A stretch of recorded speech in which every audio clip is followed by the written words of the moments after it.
So, as a reminder, the first precept, aware of the suffering caused by the destruction of life, I undertake the training to not destroy or harm other living beings and form the intention to bring forth compassion and learn ways to protect the lives of people, animals, plants, and the environment. As we've repeatedly reminded ourselves as we've talked about the precepts, these are guidelines, not commandments. They're an orientation towards as opposed to strict rules. We train body, speech, and mind in the direction of non-harm and goodwill. The precepts help educate our hearts and bring our awareness into relationships and our interconnectedness with all beings and our environment, taking us out of our limited, small selves, out of little Lori, out of self-view and into a more spacious, non-self, anatta view of a more beneficial, wise presence.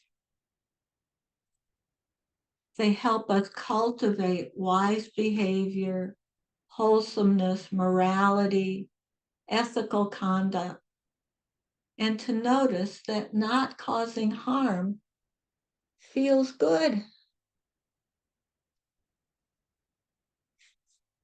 However, the precepts also, or maybe in addition to, the precepts also encourage us to notice that unwise, unskillful actions that cause harm have consequences too. And this brings in the concepts of Hiri and Ottappa, which are used in Buddhism and speak to how we develop discernment around practicing the precepts by understanding, seeing, and feeling the consequences, the harms that our actions might cause. Hiri can be interpreted as our internal sense of discomfort, often thought of as shame, regret, remorse, when we consider or actually do something harmful. The feelings we may be aware of when we've had an unkind thought, when we act out of anger, thoughtlessness, or greediness.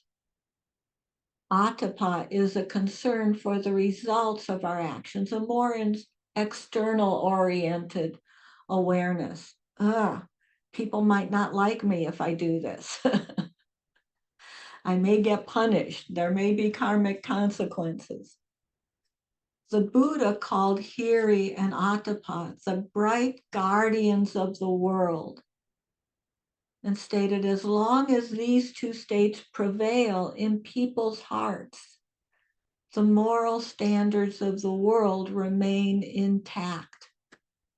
When their influence wanes, the human world falls into unabashed harms and violence. And he recommended that we use these guidelines to embody, cultivate, and practice ahimsa or harmlessness, as the first precept recommends. This is intense importance of our practice. The precepts are certainly about our relationship, not just with ourselves, but with others, humans, animals, plants, minerals, our world, the space in which we live, and how we honor and protect these relationships, ourselves and all beings. In cultivating Hiri Ottappa, we practice honesty with ourselves. Practice noticing if our thoughts, intentions, and actions are harmful or beneficial by feeling both the uplift, delight, the joy at beneficial behavior, as well as the distress of harmful actions, we use our embodied awareness to guide our choices. One question that's often suggested when we're thinking of whether we should or shouldn't do a behavior is, would I do this in front of my teachers or my benefactors? Would I toss this recyclable container in the general trash? Or would I go out of my way to find a recycling bin? Would I use this plastic water bottle, or would I make the effort to buy and use a reusable water bottle? This practice rests in our willingness to stay with the embodied experience of discomfort or distress created by any harmful actions. And this is how the first precept begins, if you notice. It says, aware of the suffering my behavior is creating. Awareness is the first step in practicing these precepts, noticing not just what I'm doing, but how it's landing. This bumps up against our natural aversion to feeling distress and discomfort. The mind automatically seems to want to generate excuses for any harmful behavior, rationalizations, minimizations. This is what our minds do. They try to protect us, even when this may not be the most helpful. And that's why it's so important that we practice creating a gentle, safe holding space, a place from which we can cultivate the capacity of being with and staying with distress so that we can notice it and give ourselves that big gold star, as Susan would say, for the noticing.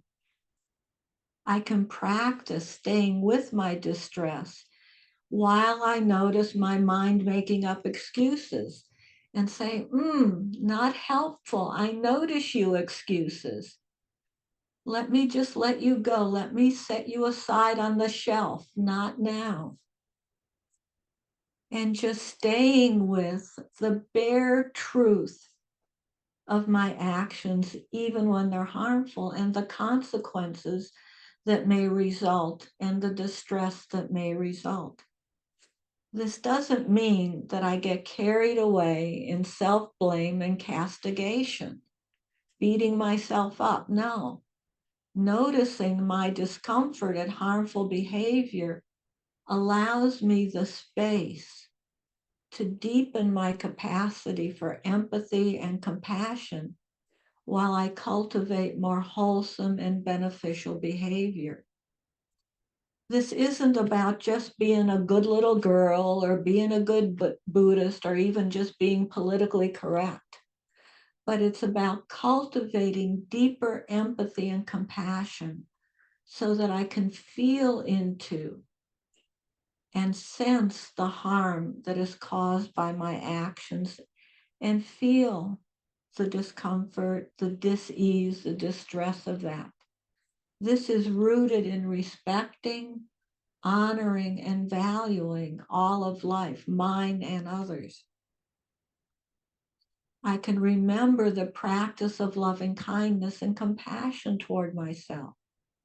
I hold myself kindly even when, or perhaps especially when, I have behaved harmfully, not absolving myself of responsibility or accountability, but acknowledging I'm an imperfect person who can learn from the discomfort of unskillful and harmful behavior. I don't try to push my discomfort out the door, but I do practice holding my distress, my regret, my remorse, my shame with kindliness and compassion so that I can learn that if I don't want to feel this distress in the future, maybe I don't want to behave in the ways that cause harm. Telling on myself, the other day I saw a large horde of ants. And notice how I framed that. A small community of ants was probably more like it. But these ants were on my patio in a group right next to the entrance into my house. And I felt a good bit of aversion. I took a moment and realized I had a choice here to decide what to do. I could go get the bug spray, or I could just leave the ants in peace, dealing with my own anxiety and stress about ants entering my house. Well, I gave in to my aversion and went right to the bug spray. After I sprayed and killed the ants, I was taken a bit aback by the extent and depth of the sadness, regret, and shame that I felt. The tightening of my heart, the clenching of my stomach. And I was also aware of regret at violating my own values by putting toxic chemicals into the environment. Now, these feelings weren't overwhelming, but they were clearly present and deeper than expected. And I also noticed my mind immediately trying to come to my rescue with all sorts of excuses and rationalizations. Well, they're only ants, as if that made a difference. You're choosing not to harm yourself by the chance of these ants coming into your kitchen and getting into all your food. And isn't that valid? All sorts of rationalizations. It's only once. It wasn't that much bug spray, and on and on. I was able to notice those excuses as not helpful in this moment. Thank you, my mind, for trying to protect and rescue me, but that's not really helpful to my overall well-being in this moment. Let me set you aside. And I was able to stay with just the acknowledgement of taking the lives of that community of ants and the pain and sorrow of that.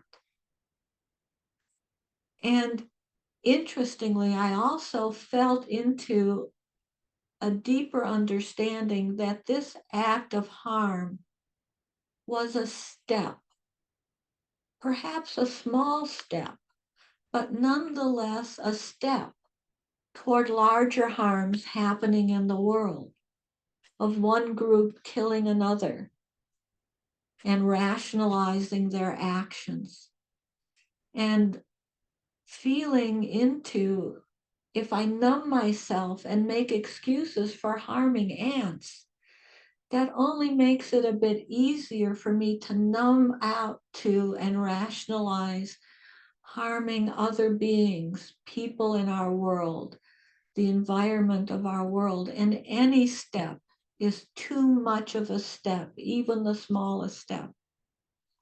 Again, as the first precept states, we form the intention to bring forth compassion. And any step that keeps me from compassion is a step too far. And learn ways to protect the lives of people, animals, plants, and the environment. Inviting the Brahma Viharas of loving kindness and compassion, as well as the practice of forgiveness, to come forth. I practiced holding my heart tenderly without pushing away my distress. I'm imperfect and fallible and make mistakes, as do we all. I'm part of our common humanity. And I can learn from this distress to more diligently, conscientiously practice harmlessness in the future. As I practice this compassionate awareness for the ants I had killed and of my distress at causing harm, I also noticed a bit of gladness and gratitude for the practice that allowed me to hold all of this and the capacity to cultivate the presence of the bright guardians of Hiri Ottappa in my heart for the well-being of myself, all beings, and the world. So thank you so very much for your generous attention